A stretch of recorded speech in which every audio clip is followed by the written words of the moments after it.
हम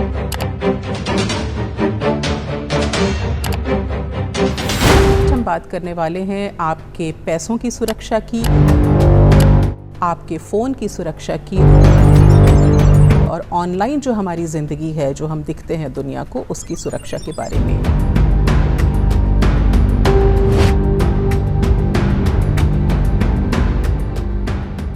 नमस्कार, स्वागत है आपका ऑन डीडी राजस्थान। आपके साथ मैं हूं अनामिका और एक बेहद ख़ास प्रस्तुति हम आपके लिए लेकर के आए हैं, क्योंकि आज हम बात करने वाले हैं आपके पैसों की सुरक्षा की, आपके फ़ोन की सुरक्षा की और ऑनलाइन जो हमारी ज़िंदगी है, जो हम दिखते हैं दुनिया को, उसकी सुरक्षा के बारे में।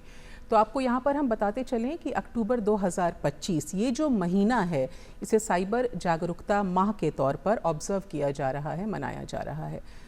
तो देखिए, जो साइबर स्पेस है वो तेज़ी से इवॉल्व हो रहा है, बहुत ही डायनामिक ये साइबर स्पेस है। इसमें तेज़ी से कई बदलाव हर रोज़ होते हैं और हम सभी इंटरनेट का इस्तेमाल अपनी ज़िंदगी में रोज़ कर रहे हैं और बहुतायत तौर पर इसका हम इस्तेमाल कर रहे हैं। चाहे वो UPI पेमेंट्स की बात हो या फिर सोशल मीडिया अकाउंट्स पर हम जाते हैं, अलग अलग तरह के हम ऐप्स का इस्तेमाल कर रहे होते हैं।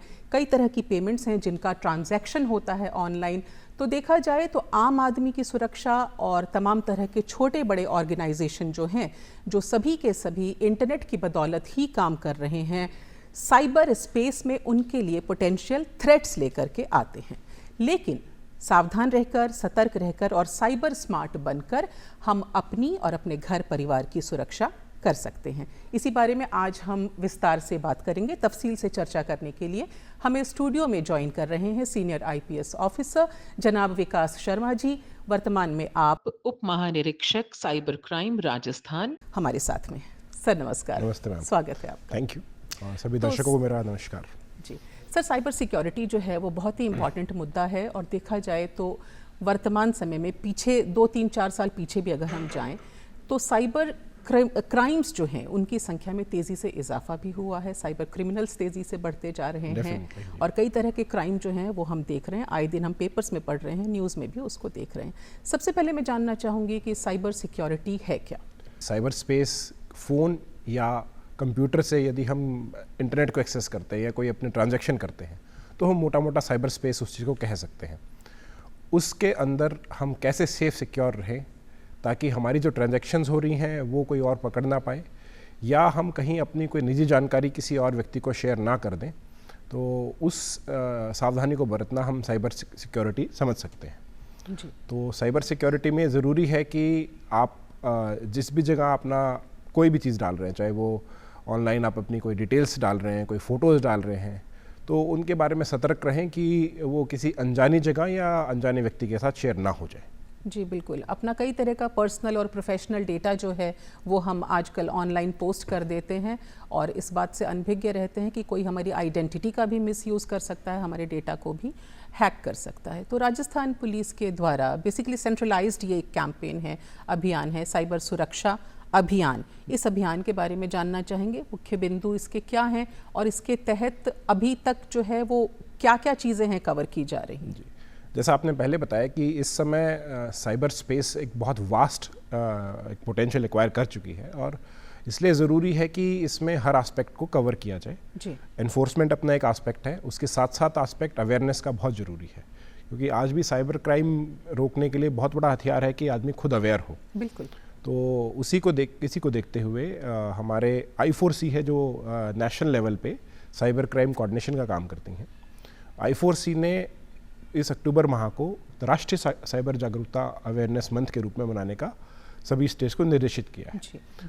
उसमें लास्ट माइल तक साइबर क्राइम के बारे में लोगों को अवेयर करना, साइबर क्राइम से होने वाले नुकसान, किस तरह से उनसे बचा जा सकता है उसके बारे में, और क्या क्या हमें सावधानियां रखनी चाहिए जब हम साइबर स्पेस में घूम रहे हो, तो उन चीज़ों के बारे में अवेयर करने के लिए पूरा महीना रखा गया है जी। इसमें काफ़ी सारे प्रोग्राम्स हैं, जिस तरह से स्कूल्स कॉलेजेस के साथ इसमें इंटरेक्शन है, वहाँ स्कूल करिकुलम में इसके बारे में क्लासेस के बारे में हमने प्लान किया है।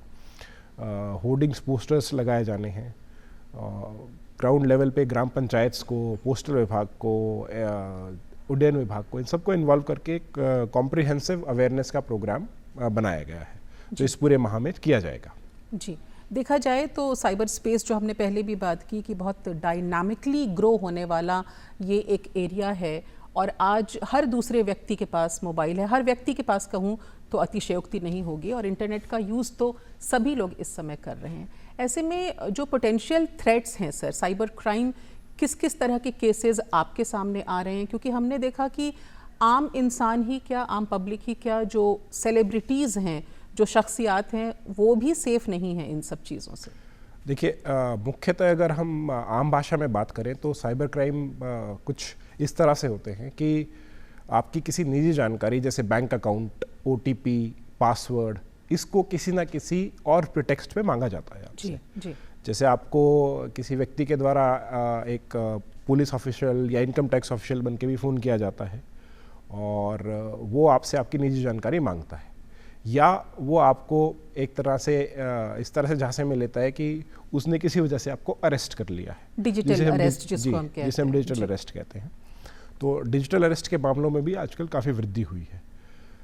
कुछ इस तरह के स्कैम्स हैं जिसमें आपको प्रॉमिस किया जाता है कि आप इतना अमाउंट इन्वेस्ट करें तो आपको हम 10 गुना रिटर्न देंगे, 5 गुना रिटर्न देंगे। बहुत ही जो अनइमेजिनेबल रिटर्न्स है, इस टाइप के रिटर्न्स देने की बात की जाती है, तो वो इन्वेस्टमेंट फ्रॉड की कैटेगरी में आते हैं। इसी तरह से सोशल मीडिया के भी काफ़ी फ्रॉड्स हैं, जिसमें सोशल मीडिया पे आपकी जो जानकारी शेयर की गई है या किसी तरह से हैकर ने आपकी जानकारी का एक्सेस ले लिया है, उस जानकारी को इस्तेमाल करके आपको बुली भी किया जा सकता है, आपको एक्सटॉर्ट भी किया जा सकता है, या आपके किसी निकट परिजन को भी इस काम में धमकाया जा सकता है। जी।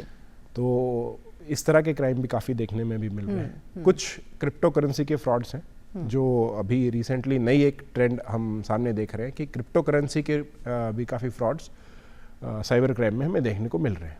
जी। इसके अलावा ईमेल हैकिंग, फिशिंग, इस तरह के और बहुत सारे क्राइम हैं जिसमें हम करते हैं।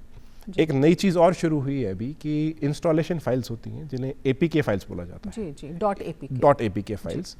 तो कुछ इस तरह से कि आपको एक APK फाइल भेजी जाती है जिसमें कहा जाता है कि आपको फ्री लोन मिलेगा, या प्रधानमंत्री महोदय की किसी योजना का नाम लेके कई बार उसको डाल दिया जाता है। तो इस तरह के फ्रॉड्स भी देखने को मिल रहे हैं। तो उससे हैकर को आपके फ़ोन का एक्सेस मिल जाता है और आपके पासवर्ड्स और आपके बैंक डिटेल्स वो चुरा के वो कार्रवाई कर सकते हैं। एक और कैटेगरी है जिसे क्रेडिट और डेबिट कार्ड का फ्रॉड कहा जाए, जो क्रेडिट और डेबिट कार्ड को क्लोन करके या एक्सेस करके भी कई बार लोग फ्रॉड करने की कोशिश करते हैं। जी। तो इन सब चीज़ों की जड़ की तरफ अगर हम जाएं सर, आपसे मैं जानना चाहूँ वो कौन सा फैक्टर है? क्या आप इसमें ऐसा मानते हैं कि आम जनता में ग्रीड का एक फैक्टर है या फिर डर का एक फैक्टर है जिसकी वजह से हम साइबर क्रिमिनल्स के झांसे में आ जाते हैं? इसे कहें तो क्योंकि जानकारी के अभाव में कई बार हम लोग ऐसी चीज़ अपनी शेयर कर बैठते हैं जिससे हमें बाद में नुकसान होता है। ग्रीड एक बहुत स्ट्रांग वर्ड है। जी। यस, कई जगह ऐसे केसेस आए हैं जहाँ पे ये भी, इसने भी एक पार्ट प्ले किया है, पर साथ साथ उसके साथ अज्ञानता का होना उस प्रॉब्लम को बहुत ज़्यादा बढ़ा देता है। इस बात का, जैसे मैंने आपको पहले बताया, डिजिटल अरेस्ट के केस में बहुत एक कॉमन बात है। इवन प्रधानमंत्री महोदय ने भी इस बात को बहुत स्ट्रेस देके कहा है कि कोई भी पुलिस या कोई भी इनकम टैक्स ऑफिशियल या ED का कोई अधिकारी या कोई भी लॉ इन्फोर्समेंट एजेंसी जो है, आपको फ़ोन पे इस तरह की ना तो आपके बारे में कोई बात करती है, ना ही फ़ोन की अरेस्ट करने की कोई कोशिश करती है। तो उसमें आप रुकें, सोचें और फिर एक्शन लें। जी। तो ये चीज़ जितने भी आपके साइबर फ्रॉड के अलग अलग फील्ड्स हैं उनमें सब में लागू होती है कि आप पहले रुकें, सोचें और फिर एक्शन लें।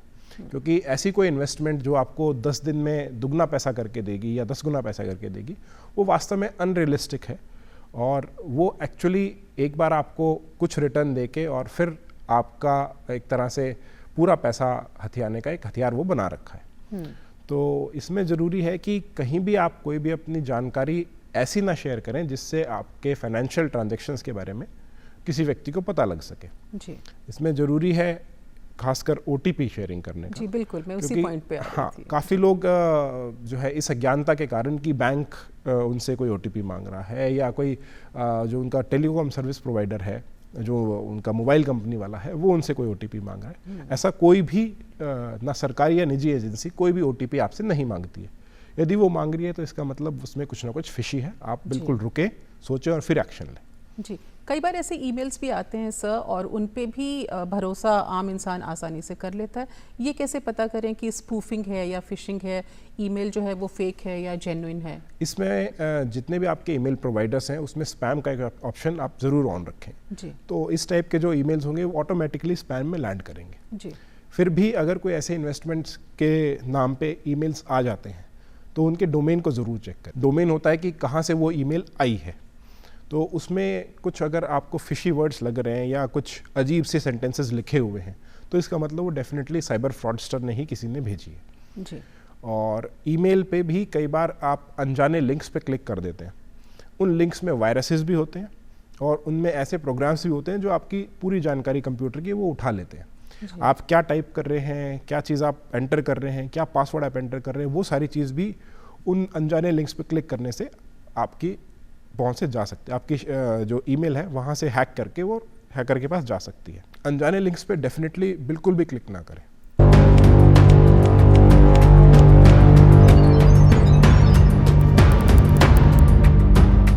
आपको बता दें, आप देख रहे हैं डीडी राजस्थान और हमारी आज की खास पेशकश में हम बात कर रहे हैं साइबर सुरक्षा और जागरूकता के बारे में। हमारे साथ हैं सीनियर आईपीएस ऑफिसर जनाब विकास शर्मा जी। आप वर्तमान में उप महानिरीक्षक साइबर क्राइम राजस्थान, और चूंकि अक्टूबर का जो महीना है वो साइबर सुरक्षा एवं जागरूकता माह के तौर पर ऑब्जर्व किया जा रहा है, मनाया जा रहा है, तो साइबर सिक्योरिटी के बारे में हम तफसील से सर से बात कर रहे हैं। सर, पासवर्ड का एक बहुत इंपॉर्टेंट रोल होता है हमारे अकाउंट्स को सेफ गार्ड करने में, लेकिन कई बार पासवर्ड किस तरह का बनाएं, वीक होता है, पुअर होता है। एक स्ट्रॉन्ग पासवर्ड आप किस तरह का सजेस्ट करना चाहेंगे आम जनता को? इसमें ज़रूरी ये रखें कि अपनी कोई निजी जानकारी जो सबको अवेलेबल है, जैसे आपका कोई नाम है जिसके बारे में लोगों को भी पता है, तो इस टाइप के पासवर्ड ना रखें, या आपके किसी फैमिली मेम्बर का, बच्चों का, पेरेंट्स का, इस टाइप के चीज़ों को पासवर्ड के रूप में ना रखें जो आराम से गेस किए जा सकते हैं। जो पासवर्ड पॉलिसी है उसके हिसाब से पासवर्ड को रखें, जिसमें आप स्ट्रॉन्ग वर्ड्स, कीवर्ड्स को रखें, लेटर्स को रिपीट नहीं करें, वर्ड्स को रिपीट नहीं करें, और समय समय पे अपना पासवर्ड बदलते रहें। जी जी। क्योंकि कुछ समय के बाद पासवर्ड्स के कई बार लीक के मामले भी सामने आए हैं, तो उससे बचने के लिए बेटर है कि आप पासवर्ड्स को समय पे चेंज करते रहें। जैसे हमने पहले भी एक बात की थी इसके बारे में कि इन्वेस्टमेंट फ्रॉड जो है वो भी आजकल एक बड़े साइबर क्राइम के रूप में उभर के आ रहा है। तो इन्वेस्टमेंट के रूप में आपको वो इस तरह के लोक लुभावने और अनरियलिस्टिक टाइप की चीज़ें देते हैं। शेयर मार्केट के इन्वेस्टमेंट की भी बात करते हैं, क्रिप्टो में इन्वेस्टमेंट की बात करते हैं, तो उससे आपको ल्योर करते हैं कि आप इजी रिटर्न्स के चक्कर में, जल्दी पैसा कमाने के चक्कर में इस ट्रैप में फंस जाए। ये भी काफ़ी मामले देखने को आ रहे हैं। तो स्टॉक मार्केट ट्रेडिंग या टिप्स या इसके नाम पे भी लोग आपको फंसाने की कोशिश करते हैं। कुछ सोशल मीडिया प्लेटफॉर्म जैसे व्हाट्सएप या टेलीग्राम, इनके ऊपर उस तरह के कई ग्रुप्स भी बने हुए हैं। तो सबसे पहले समझदारी इसी में है कि आप खुद अवेयर रहें कि इस तरह के ग्रुप्स जो हैं वो नॉर्मली साइबर फ्रॉडस्टर के ही सामने आने के बहुत ज़्यादा चांसेस हैं, तो उनसे बच के रहें। जी, तो देखा गया है विकास जी कि व्हाट्सएप है या जो टेलीग्राम, ये इस तरह के ऐप्स हैं, ये हमारे देश में बहुत ज़्यादा यूज़ होते हैं। इंटरनेशनल लेवल पे भी अगर मैं बात करूं तो इन दो ऐप का स्पेशली बहुत ज़्यादा यूसेज है, पर उसमें हमेशा एक मैसेज आता है हमारे पास कि this message is end to end encrypted. मैं ये जानना चाहती हूँ कि क्या ये 100% सेफ होता है? मैम, इसके जो सर्वर्स हैं वो दूसरी कंट्रीज़ में हैं, और एंड टू एंड एनक्रिप्शन का ये मतलब है कि आपका और आप जिसको मैसेज भेज रहे हैं उसके अलावा इस मैसेज को कोई नहीं पढ़ सकता। तो लेकिन यदि हमने कोई ऐसे अनजाने लिंक्स पे क्लिक किया है उस ग्रुप में, या किसी ने आपको व्हाट्सएप मैसेज भेजा है जिसमें कोई ऐसा अनजाना लिंक या एपीके फाइल या कोई कई बार लोग कई तरह की फ़ोटोज़ वगैरह को यूज़ करते हैं आपको ल्योर करने के लिए, अट्रैक्ट करने के लिए। कई बार भगवान की फ़ोटो को इस तरह भेजते हैं जिसमें लिंक छुपा होता है।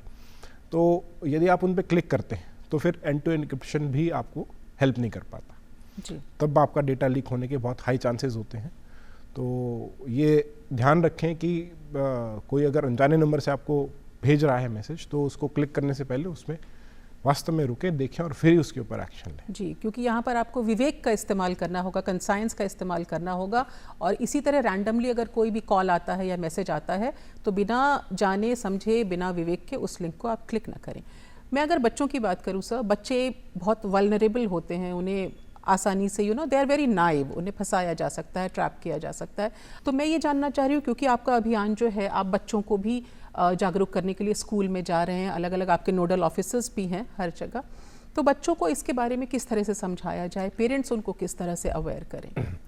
देखिए, इसमें दोनों जो पार्टीज हैं, पेरेंट्स और बच्चे, उनका अपना अपना रोल है। चूँकि बच्चे उन्होंने अभी इतना सिस्टम देखा नहीं है, चीज़ें उनके इतनी नॉलेज में नहीं है, तो कई बार वो वल्नरेबल हो जाते हैं कि साइबर क्रिमिनल्स उनको अनजाने या गेमिंग के या इस तरह के लिंक्स भेज के उनको अट्रैक्ट कर लेते हैं।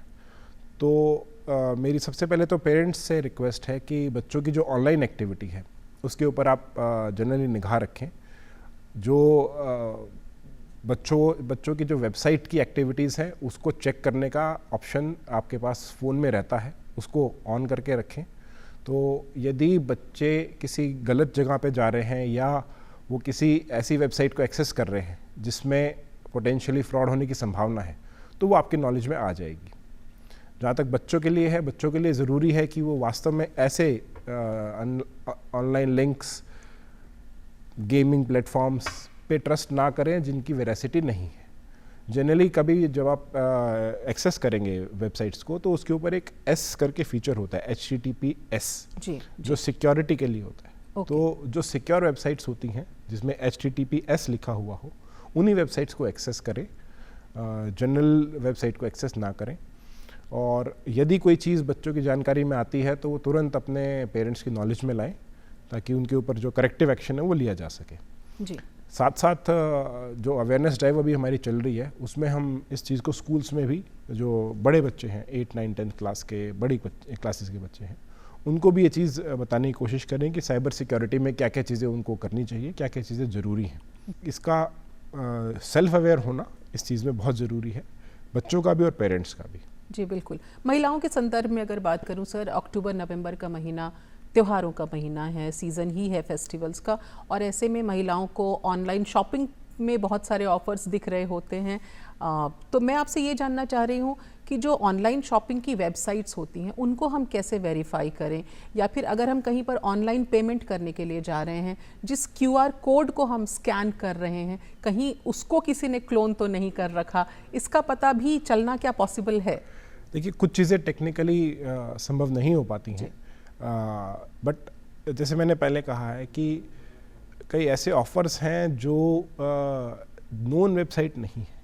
जनरली जो शॉपिंग वेबसाइट्स हैं उनका या तो क्लोन करके बनाया गया है, तो उसमें आपको जो उनका एड्रेस है उसके अंदर कोई ना कोई डिफरेंस मिल जाएगा जी, जिस एड्रेस पे। और HTTPS तो हमें देखना ही चाहिए जी। इसके साथ साथ उस वेबसाइट का क्रेडेंशियल चेक कर लें कि वास्तव में वो कोई नोन वेबसाइट है कि नहीं है जी। आप अगर गूगल पे सर्च करेंगे तो बहुत सारी वेबसाइट्स के बारे में इंफॉर्मेशन ऑटोमेटिकली वहाँ भी मिल जाती है कि ये फेक वेबसाइट्स हैं। सर, बुजुर्गों के संदर्भ में बात करूँ, घर परिवार में जो बुजुर्ग होते हैं, अगेन मैं यही कहूँगी कि वो भी बड़े नाइव हैं, भोले हैं, और उन्होंने अपनी ज़िंदगी के काफ़ी बाद के पड़ाव में इंटरनेट का इस्तेमाल करना शुरू किया है, तो वो उतना ज़्यादा यूज़र फ्रेंडली हो नहीं पाए, इंटरनेट फ्रेंडली हो नहीं पाए जितना कि हम लोग हैं। और हमने कई सेक्सटॉर्शन के केसेस देखे हैं बुजुर्गों के साथ में, जिसमें वो पैसे भी दे देते हैं, ऑनलाइन थ्रेट के शिकार हो जाते हैं, फ्रॉड भी होता है, और बाद में शर्म और गिल्ट से अपने घर वालों को वो बता भी नहीं पाते। कई बार तो एक्सट्रीम केसेस में सुसाइडल केसेस भी सामने आते हैं। तो पहले तो मैं ये कहना चाहूँगी कि आप बुजुर्गों को क्या कहना चाहेंगे कि अगर इस तरह का केस हो भी रहा है तो वो कैसे इसको डील करें? देखिए, इसमें कोई शर्म की बात नहीं कि आप एक क्राइम का विक्टिम बने हैं। इसमें आपकी कोई गलती नहीं है कि किसी व्यक्ति ने आपको अनजाने नंबर से फ़ोन करके और इस तरह के ट्रैप में फंसा लिया है। जी। तो यदि आपके सामने ऐसी कोई चीज़ आई है तुरंत, तो किसी भी सोशल टैबू या किसी और तरह से डरे घबराए नहीं, ना ही इस बात से पीछे हटें कि आपको उसमें कोई समाज में या व्यक्ति कोई क्या कहेगा उसके बारे में, क्योंकि आप एक विक्टिम हैं। आपके साथ अनजाने में ये एक अपराध हुआ है तो तुरंत पुलिस को इन्फॉर्म करें उसके बारे में जी। उन नंबर्स को ब्लॉक करें उन नंबर्स को रिपोर्ट करें, क्योंकि जो भी सोशल मीडिया प्लेटफॉर्म है उस पर ऑप्शन रहता है कि उनके स्पैम के बारे में, उनकी एक्टिविटी के बारे में आप सोशल मीडिया प्लेटफॉर्म पे रिपोर्ट कर सकते हैं। जी। और साथ साथ अपने नियर एंड डियर्स हैं जो आपके घर वाले, उनको इन्फॉर्म करें और पुलिस को इन्फॉर्म करें। हेल्पलाइन है, उसमें भी आप इसको बता सकते हैं। 1930 नंबर है जो ऑल इंडिया हेल्पलाइन है। 1930 याद रखना आसान रहेगा। जी 1930, जिस पे आप कॉल करके आपके साथ किसी भी तरह का जो फ्रॉड हुआ है, किसी भी जगह से हुआ है, आप इसको इन्फॉर्म कर सकते हैं। और इसके अलावा आप अगर खुद भी रिपोर्ट करना चाहते हैं तो cybercrime.gov.in जो वेबसाइट है, उस वेबसाइट के ऊपर भी आप जाके अपनी कंप्लेंट को रजिस्टर करा सकते हैं।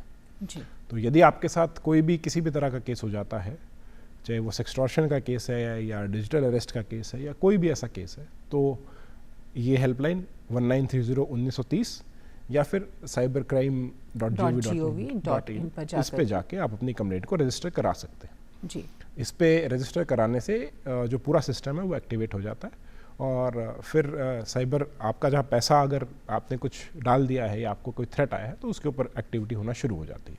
जी सर, तो जिस तरह से हमें इंटरनेट को जानना समझना ज़रूरी है, पर मुझे लगता है कि जो डिजिटल क्राइम्स हो रहे हैं, जो साइबर क्रिमिनल्स हैं, वो भी काफ़ी ज़्यादा हाईटेक हैं।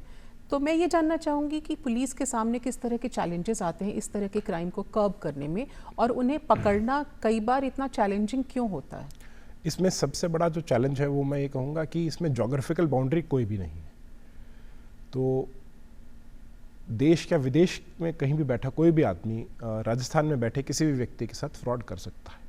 तो पुलिस के सामने सबसे बड़ा चैलेंज आता है वो जोग्राफिकल बाउंड्रीज का आता है। जी। आपने कुछ केसेस सुने भी होंगे साइबर स्लेवरी नाम से, जिसमें कुछ व्यक्तियों को जो ईस्ट एशियन कंट्रीज है वहाँ पे एज स्लेव रखा जाता है, जो सिर्फ एम्प्लॉयमेंट वीज़ा का झांसा देके उन्हें बुलाते हैं और वहाँ से यस तो और उनसे काम सिर्फ साइबर स्लेवरी का लिया जाता है। वो पूरे वर्ल्ड में कॉल करते हैं और लोगों से पैसा साइबर फ्रॉड के ज़रिए उनका पैसा लेके जाते हैं। तो एक ये चैलेंज है। दूसरा इसमें चैलेंज है कि जो काफ़ी लोगों को बहुत बाद में पता लगता है कि उनके साथ साइबर फ्रॉड हो गया। तब तक वो काफ़ी सारा पैसा दे चुके होते हैं इन्वेस्टमेंट के नाम पे या डिजिटल अरेस्ट के नाम पे या साइबर फ्रॉड के नाम पे, और तब तक वो पैसा साइबर फ्रॉडस्टर्स किसी न किसी तरह से निकाल लेते हैं। आपके लिए सबसे पहले ज़रूरी है इस बात को जानना कि कोई भी पुलिस या कोई भी लॉ इन्फोर्समेंट एजेंसी इस तरह का कॉल आपको नहीं करती है कि आपके बच्चे को हमने पकड़ लिया है, उसकी फ़ोटो हम दिखा रहे हैं या उसको हम ऐसे कर रहे हैं, या कई बार वो लोग वॉइस मॉड्यूलेट करके या वॉइस को करके भी आपके बच्चों की आवाज़ बना के बोलने की भी कोशिश करते हैं। लेकिन कोई भी एजेंसी इस तरह का काम नहीं करती है। तो यदि कोई आपके पास ऐसा आया है तो पहले सतर्क हो जाए कि ये एक झूठा कॉल होगा, और तुरंत आपने नियरेस्ट पुलिस स्टेशन पे या 1930 हेल्पलाइन पे आप उसको कॉल करके इन्फॉर्म करें।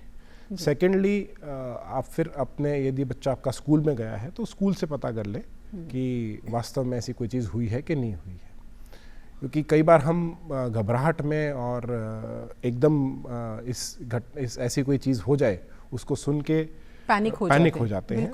बिल्कुल। और आपका जो मेहनत से कमाया हुआ पैसा है वो साइबर फ्रॉडस्टर के हाथ में चला जाता है। सर, आर्टिफिशियल इंटेलिजेंस की बहुत बात हो रही है और लोग उसका यूज़ भी कर रहे हैं, इस्तेमाल भी कर रहे हैं। तो एआई को आप किस तरह से देखते हैं, एज अ थ्रेट या फिर एक बहुत बड़ा यूज़र फ्रेंडली, आप क्या टेक्नोलॉजी कहें उसको? यहाँ मैम समझदारी हमें रखनी चाहिए साथ साथ, क्योंकि जब शुरू में बहुत सारी आपके पास टेक्नोलॉजीज आई थी तो शुरू में वो एज ए थ्रेट हमें लगती हैं, बट एक्चुअली वो बेटरमेंट के लिए होती हैं। लेकिन आप किस चीज़ को कैसे इस्तेमाल करते हैं वो बहुत मैटर करता है। यदि आप एआई को अच्छे काम के लिए इस्तेमाल करेंगे, आपकी नॉलेज बढ़ाने के लिए, तो definitely AI is a good choice. पर अगर आप एआई को गलत चीज़ों के लिए इस्तेमाल कर रहे हैं तो वहाँ आपको सतर्क करने की ज़रूरत है। आजकल एआई जनरेटेड वीडियोज़, ऑडियोज़, इसका भी बहुत टाइम आ गया है जी, बहुत मिसयूज़ भी हो रहा है इसका। एआई टेक्नोलॉजी आ चुकी है, वो निरंतर इवॉल्व भी हो रही है और इन चीज़ों से बचने के जो समाधान है वो भी इम्प्रूव हो रहे हैं। लेकिन जो सावधानी है, इस केस में भी सावधानी सबसे पहला बचाव है। कहीं भी आप हों, आप ज़रूर इस चीज़ को वेरीफाई कर लें कि वास्तव में जो चीज़ आपको दिखाई जा रही है या बताई जा रही है वो है कि नहीं है जी। क्योंकि बहुत सारे आपके पास केसेस, डिजिटल अरेस्ट के केस में खासकर ऐसे बहुत सारे केसेस हैं जहाँ पे यदि एक बार आप कॉल करके उस इंफॉर्मेशन को वेरीफाई कर लें तो आप फ्रॉड से बच जाएंगे, और बहुत सारे लोगों ने ऐसे किया भी है। जी बिल्कुल।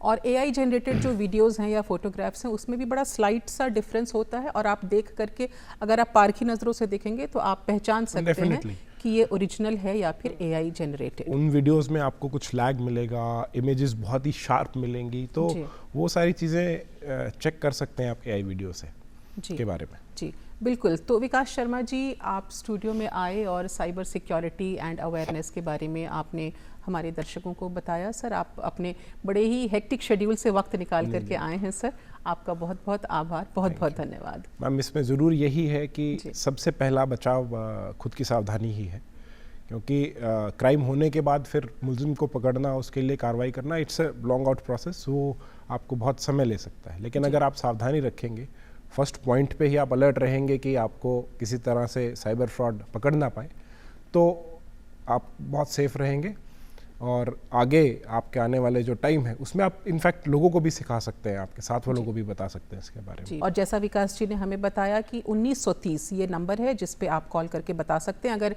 कोई साइबर क्राइम के आप शिकार हो, या फिर cybercrime.gov.in पर जाकर भी आप अपने साथ हुए क्राइम को रिपोर्ट कर सकते हैं। Sir, once again thank you so much for joining us sir, thank you so much. Thank you ma'am, सबको नमस्कार।